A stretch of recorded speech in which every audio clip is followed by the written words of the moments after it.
mixing up a little bit of Cobalt Turquoise. You could use Cerulean, and I will give you colour alternatives in the description below. So just adding a little bit more of the Ultramarine there with a pinch of Jane's Grey, and just sort of tickling some paint there on the horizon. I'm using a size 8 round brush. A little bit more Ultramarine here, and just painting this wet into wet. And it's kind of to create the impression of distant trees. So it's all wet into wet. I've added a little bit of Phthalo green. You could use Viridian. And I'm adding a pinch of red to kind of neutralise it. So I've mixed them both together there. And just painting that wet into wet. And it almost looks like reflections now as well. So I'm just going with the flow. So I'm tilting now to allow the paint to kind of sort of spread upwards there. So it almost looks like misty trees, and of course it's flowing down as well, so it does look like reflection. So I'm really pleased with that, and it's a great way to experiment. So just using the plastic card to draw the paint out to create thin lines, maybe sort of branches or tree trunks, and I'm also sort of reflecting those directly below using a plastic card, and then swiping and lifting off some of the paint as well, and scratching into the surface to create some darker lines there to add some detail. Remember, scratching into the surface of the paper is permanent. So I am mixing up here a little bit more of the phthalo green with a little bit of ultramarine and a pinch of the red. So it's quite a dark neutral colour. You could use Paynes grey on its own if you wanted to. I just love mixing different colours together. So I'm painting this more damp into wet using my size 4 round brush. So it's quite a lovely neutral colour. I've made it slightly thicker. That's the green, the blue, pinch of red, and just painting damp into damp here. And I'm just using the tip of the brush to stipple damp into damp to create the look of wildflowers, adding some dark here on the horizon just above the waterline, damp into damp with the size 4 brush. I've taken off the excess paint, and I'm using the belly of the brush, and the paper here is quite dry, and I'm sort of scrubbing the belly of the brush to create this texture. I call it side brush, dry brush. You may need to practice this, but it's a really nice way of creating foliage or texture. And now what I'm doing is I'm just painting with a Jane's Grey, but you could use a Paynes grey, some of the branches and tree trunks here to sort of connect them to that foliage, and it kind of brings the trees to life. So just from my imagination now, I've got sort of trees, a lot of water, some foreground here, reflections, a pale sky, and I'm just adding a few more darks there just at the water's edge. Again, taking the excess paint off. I'm just going to sort of paint some reflections of those trees there, damp into damp. Just a few little sort of horizontal marks there, creating a bit of movement as well. I'm painting some vertical marks as well to create the reflections of the tree trunks. And this is all damp into damp. You could wait till the painting is dry to do that. Just lifting off some of the paint here in the foreground with my plastic card. And I'm again stippling here just to create some more textures, damp into damp, literally with quite a creamy grey, and a few more darker grasses, damp into damp. You could paint this wet on dry once the painting is dry if you feel more comfortable to do so. So just adding a little bit more that side brush, dry brush there to create more texture to finish off this stage. So my next painting, I'm just sketching in a horizon line just below halfway and a few distant trees, and I'm sort of got a couple of diagonals there that appear to meet on the horizon, so I've got a little waterway as well. So I am mixing up here a little bit of ultramarine and Jane's Grey with a little bit of Pyrrole red. So it's going to be quite a warm, neutral colour. So a bit of a stormy sky. So I'm painting this wet into wet with my size 8 brush. Adding a slightly stronger colour here, less water, more paint. And I'm allowing that to run down. So I've got my painting on a tilt. So to create a lovely atmospheric stormy sky. And I'm just painting some of that colour wet on dry at the edge of that waterway there. And I'm just blending now with a clean damp brush, keeping the marks horizontal as well for the water. Adding a little bit more dark at the water's edge and letting it run down. I did add a pinch of cerulean to some of the colour in the water. Mixing up some of the Hansa yellow light with a little bit of the sap green, just a pinch, painting wet on dry the foreground and middle ground there with the size 8 brush. Mixing in a touch of that cobalt turquoise, more Hansa yellow lights. I've got a lovely limey green, painting that wet into those two fields. And I'm just lifting off some of the paint in the water. I felt I'd lost the light a little. So don't be afraid to use your paper towel if you need to. I've mixed up here some Perylene green with a pinch of the yellow, painting that sort of more damp into damp on the horizon there for the distant trees. Added a little bit more phthalo blue there just to make that a little bit darker.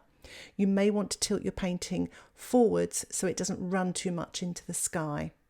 Adding some of that dark now to the edge of the water here, damp into damp, just to create some detail, leading the eye into the painting, and then softening with a clean damp brush. I'm using a size 4 brush here. And just adding a few more grasses, damp into damp there, using that sort of green. And you could mix up some ultramarine and quinacridone gold to create a variety of different greens. Experiment. This is your opportunity to do so. You don't have to divide your paper up like this. You could use your sketchbooks, remember. I'm just adding a few more grasses here and there. A little bit more dark here on the horizon, using that lovely dark green, the phthalo green with some of the perhaps quinacridone gold. A few more grasses, damp into damp, still using that size 4 brush. So building up the detail in the foreground, creating depth in the painting, adding a few more sort of marks in the sort of middle ground field as well.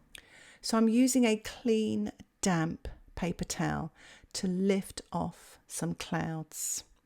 So make sure you wring all the water out. And I just find using a damp paper towel just a little bit better. It doesn't leave sort of hard, awkward edges, and it creates a more of a natural looking effect. So I'm just lifting off to create some sort of low cloud there.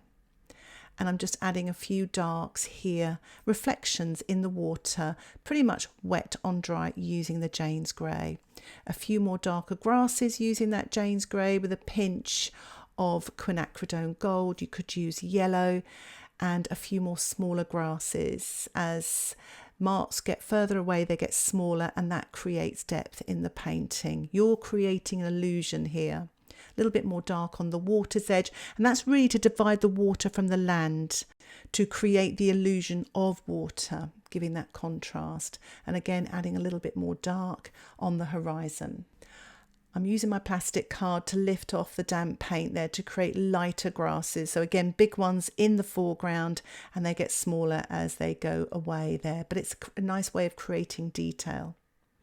So I'm just lifting off in the distance here to create sort of lighter tree trunks, hopefully, and adding a little bit more dark along that water's edge. The great thing about watercolour, it does lift off, so I'm lifting off here with a clean damp brush. Some of that dark spilled over onto the light grasses.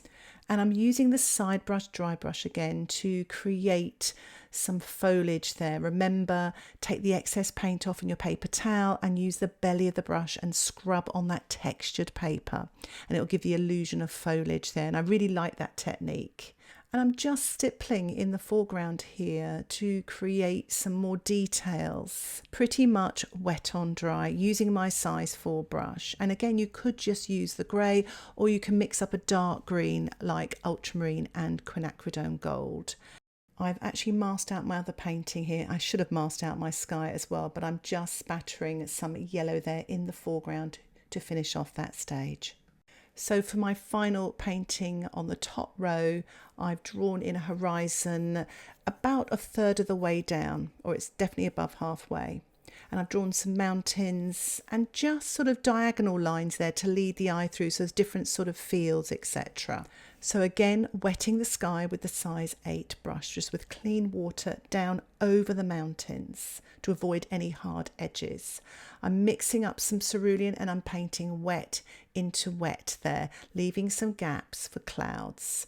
And as the sky goes towards the horizon, I'll pale it. So I'm just making it a touch darker at the top there by adding cerulean mixed with phthalo blue, damp into wet. And again, scrunching up a damp, clean piece of paper towel, lifting off some clouds there, trying to create a variety of effects there. Do practice this. It's such a fun technique, especially if you're a beginner starting out in watercolour. It's very effective for painting clouds, creating clouds. So I'm using that cerulean mixed with the phthalo blue, painting wet on dry, just sort of water sort of in that foreground, and then swiping through some of that Hansa yellow light, a little bit of the sap green, Undersea green and Quinacridone gold. What I like about using pans sometimes, you can just dip your brush into any sort of colour you fancy. So I'm just lifting off there a little bit just to control that sort of run. It ran a little bit too much into the water. So again, mixing up phthalo blue with ultramarine. I've got a pinch of yellow in there as well. And I'm just painting wet on dry, some distant fields. And I've swiped in some of that quinacridone gold, couldn't resist. Mixing up a little bit of the Undersea green with some Hansa yellow light there, painting that damp into wet. And what happens there, the paint doesn't run as much, you have more control. I've mixed up Perylene green with a phthalo blue. You get a glorious dark, rich green, painting that damp into damp in the foreground and in the middle ground. I've mixed up a very dilute cerulean here and I'm just painting the mountains, pretty much wet on dry. And now I'm mixing up some ultramarine with a little bit of the Jane's Grey and painting this damp into damp. A touch more ultramarine, little bit of Venetian red, and I'm just painting the sort of mountain nearest to us damp into damp there to bring that forward so the distant mountain looks a lot paler and it creates depth. And I'm actually adding some salt there onto the damp surface, and that should absorb the paint to create some lovely light textures. Mixing up some more of the ultramarine with the Venetian red, so I've got a lovely strong colour, and I'm painting this nearest mountain damp into damp just to make it darker and bring it forward. Using the plastic card now and lifting off some of the damp paint in the foreground there to create lighter grasses and textures. Mixing up some of the phthalo blue with the Jane's Grey, so a lovely dark colour, and painting this damp into damp in the foreground. And then sort of lifting up that dark paint to create really thin marks with the plastic card. It's really effective. Look at that, it really creates depth as well. A little bit more dark now on the painting on the left just to give it a little bit more detail. It's pretty much wet on dry, and I'm adding cerulean, a little bit of phthalo blue, Venetian red, burnt sienna, anything goes. And I'm just using a paper towel to protect the rest of the painting. I'm just spattering there to create details and textures in the foreground, and spattering the centre painting as well there, wet on dry, and adding a few more darks and details there with the phthalo blue and Paynes grey, or Jane's Grey rather, on the foreground and on the water's edge, wet on dry. A few more dark grasses here, lots and lots of detail in the foreground, again to create depth in the painting. And just using the side brush, dry brush again to create some lovely foliage there on the horizon. Mixing up some of the phthalo blue here with the Jane's Grey, and I'm going to paint wet on dry now this nearest mountain. I felt it was sort of not coming forward enough, and I really want to bring that forward using my size 4 round brush. I felt it was a little bit dark, so I'm just lifting off slightly just to push it back a bit. It was coming forward too much. And just adding a little bit of the Hansa yellow light with the Cobalt turquoise just underneath there, just to kind of give that sort of distant field a little bit more colour and add a little bit more depth to it. and just sort of finessing the distant hills here using a very dilute Cerulean and Jane's Grey.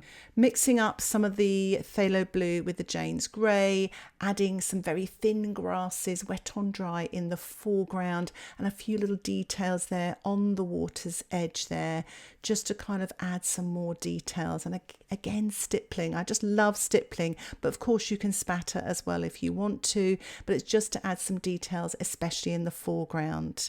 So in these very simple sort of landscape paintings, it's a kind of way of sort of painting the sky and building up the painting. If you'd like to support the content that I create here on YouTube and get access to my exclusive tutorials, why not think about joining my Patreon membership? Details about the membership can be found in the description below. Just click Patreon. You'll be able to get access to my downloadable outline sketches, ad-free content, and you can cancel anytime.